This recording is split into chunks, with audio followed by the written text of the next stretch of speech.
نحمده ونصلي على رسوله الكريم بسم اللہ الرحمن الرحیم۔ حضرت زینب رضی اللہ سے نکاح۔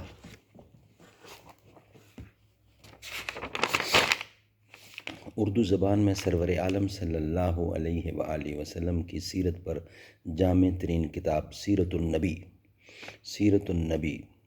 النبی علامہ شبلی نعمانی رحمۃ اللہ، علامہ سید سلیمان ندوی رحمۃ اللہ، جلد اول، صفحہ نمبر 264۔ حضرت زینب رضی اللہ سے نکاح۔ اس سال آن حضرت صلی اللہ علیہ وسلم نے حضرت زینب سے نکاح کیا۔ نکاح ایک معمولی بات ہے اور اس کی تفصیل کا موقع ازواج مطہرات کا عنوان ہے، لیکن اس واقعہ میں ایسے حالات جمع ہو گئے جنہوں نے مخالفین کے نزدیک اس کو ایک محتمم بشان مسئلہ بنا دیا۔ عیسائی مورخوں نے اس واقعہ کو نہایت آب و رنگ سے لکھا ہے اور آن حضرت صلی اللہ علیہ وسلم کی تنقیص و نکتہ چینی عیاذ باللہ کے لیے ان کے نزدیک اور کوئی بکار آمد نہیں ہو سکتا۔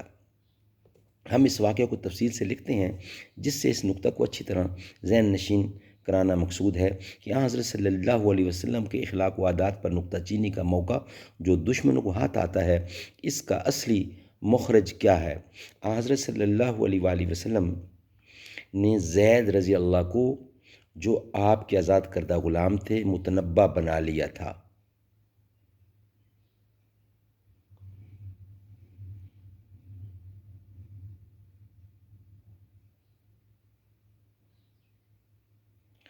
جب وہ اس سن بلوغت کو پہنچے تو آپ نے ان کی شادی حضرت زینب سے کرنی چاہی، جو آن حضرت صلی اللہ علیہ وسلم کی حقیقی پھپھیری بہن تھیں۔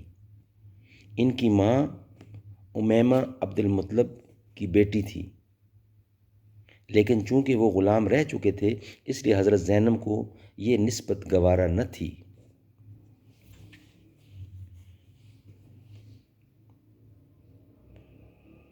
وَكَانَ رسول اللہ صلی اللہ علیہ وسلم آزادان یزوجها زید بن حارثہ مولا وفقرات ذالک۔ حضرت صلی اللہ علیہ وسلم نے ان کا نکاح اپنے غلام زید سے کر دینا چاہا تو انہوں نے ناپسند کیا۔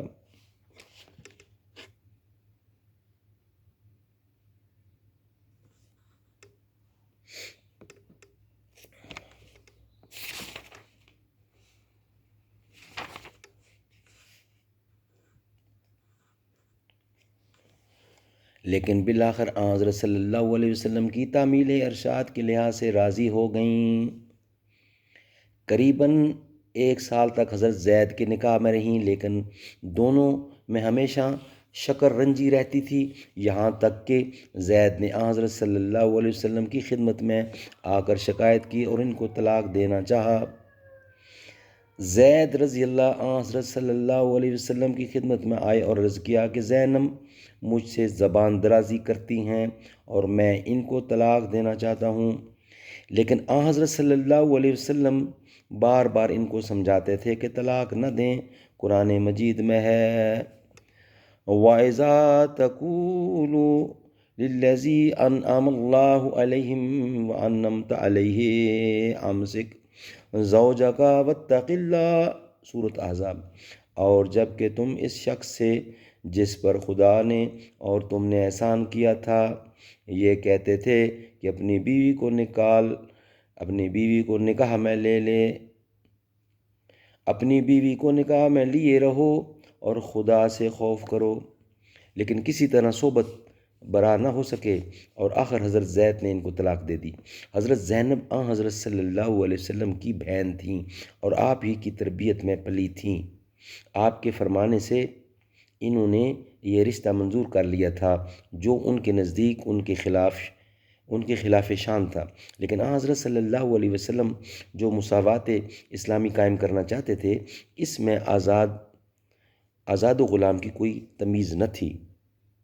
بہرحال جب وہ متعلقہ ہوئیں تو آپ نے ان کی دلجوئی کے لیے خود ان سے نکاح کر لینا چاہا، لیکن عرب میں اس وقت تک متبنہ اصلی بیٹے کے برابر سمجھا جاتا تھا، اس لیے عام لوگوں کے خیال سے آپ تعامل فرماتے تھے، لیکن چونکہ یہ محض جاہلیت کی رسم تھی اور اس کا مٹانا مقصود تھا، اس لیے یہ آیت نازل ہوئی وَتَخْفِي فِي نَفْسِكَ مَا اللَّهُ مُبْدِيهِ وَتَخْشَى النَّاسَ وَاللَّهُ أَحَقُّ أَن تَخْشَاهُ سورۃ احزاب۔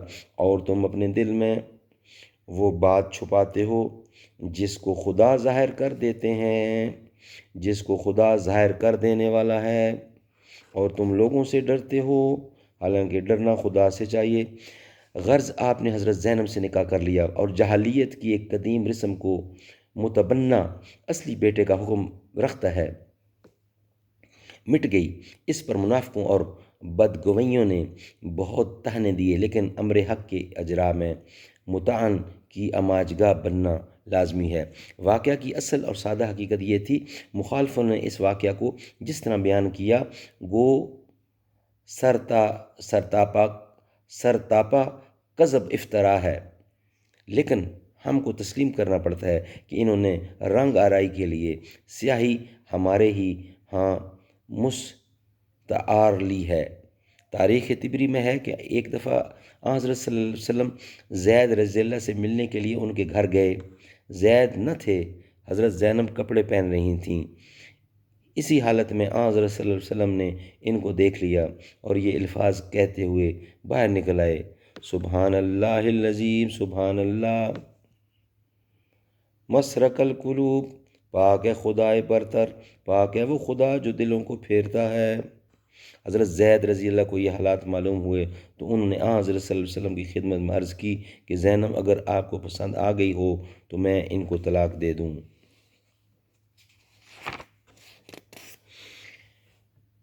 میں نے یہ بیہودہ روایت اپنے دل میں سخت جبر کر کے نقل کی ہے۔ نقل کفر نباشت یہی روایت ہے جو عیسائی مورخوں کا مایہ استناد ہے، لیکن ان غریبوں کو یہ معلوم نہیں کہ اصول فن کے لحاظ سے یہ روایت کس پایہ کی ہے۔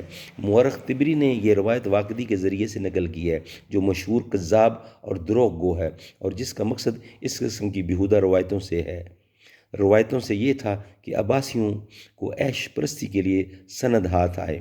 طبری کے علاوہ اور لوگوں نے بھی اس قسم کی بیہودہ روایتیں نقل کی ہیں، لیکن محدثین نے ان کو اس قابل نہیں سمجھا کہ ان سے تعرض کیا جائے۔ حافظ ابن حجر سخت روایت پرست ہیں، تاہم فتح باری کی تفسیر میں جہاں اس واقعہ سے بحث کی ہے لکھتے ہیں اور بہت سی روایتیں آئی ہیں جن کو ابن ابی حاتم اور طبری نے روایت کیا ہے، اور اکثر مفسرین نے ان کو نقل کر دیا ہے۔ ان روایتوں میں مشغول نہ ہونا چاہیے۔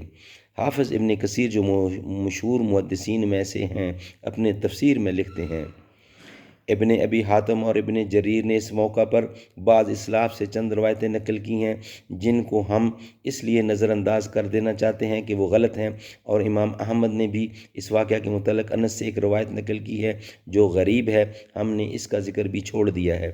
حقیقت یہ ہے کہ اس وقت منافقوں کا بہت زور تھا۔ حضرت عائشہ پر لوگوں نے بہت تہمت لگائی، وہ بھی اسی سال کا واقعہ ہے۔ منافقین ان خبروں کو اس طرح پھیلاتے تھے کہ بچہ کی زبان پر چڑھ جاتی تھیں، یہاں تک کہ حضرت عائشہ کی تہمت میں خود چند مسلمان بھی آلودہ ہو گئے جن کو شریعت کے موافق قذف کی سزا دی گئی۔ یہی روایتیں ہیں جو بچی کھچی غیر متعدد کتابوں میں باقی رہ گئیں، لیکن وہ محدثین جن کا معیار تحقیق بلند ہے اور عدالت روایت کے حاکمان مجاز ہیں، مثلا امام بخاری، امام مسلم وغیرہ، ان کے ہاں ان روایتوں کا ذکر تک نہیں ہے۔ اللہ تعالیٰ سمجھنے کی، سوچنے کی اور عمل کرنے کی توفیق عطا فرمائے۔